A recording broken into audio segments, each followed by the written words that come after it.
संपूर्ण विश्वाला शांतीचा आणि सदाचाराचा मार्ग दाखवणारे महाकारुण्य तथागत गौतम बुद्ध, संतेचे आणि सदाचाराची शिकवण देणारे संत कबीर, स्त्री शिक्षणाचे जनक महान क्रांतीवीर महात्मा फुले, बहुजनांचे राज्य उद्धारक प्रज्ञावंत प्रज्ञासूर्य, स्वतंत्र भारताच्या राज्यघटनेचे शिल्पकार डॉक्टर बाबासाहेब आंबेडकर. बंधूंनो, माझा विषय आहे सर्वव्यापी डॉक्टर बाबासाहेब आंबेडकर. आजचा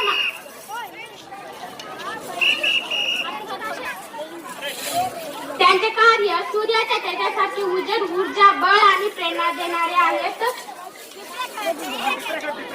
सूर्य कधीच भेदभाव करत नाही. तो नदी, नाले, डोंगर, दरे, कडे, कपारीपर्यंत जाऊन पोहोचतो. तसेच बाबासाहेबांचे कार्य सूर्याच्या तेजासारखे सर्व मानवासाठी आहेत. बाबासाहेबांनी या देशाचं संविधान लिहिलं. अहोरात्र कष्ट करून, आपल्या जीवनाचं रान करून आणि पावाची तुकडे खाऊन. उजवा हात टाकला तर डाव्या हाताने लिहायचे आणि डावा हात टाकला तर उजव्या हाताने लिहायचे. अशा प्रकारे 2 वर्ष 11 महिने 18 दिवस बाबासाहेबांनी या देशाचं संविधान लिहिलं.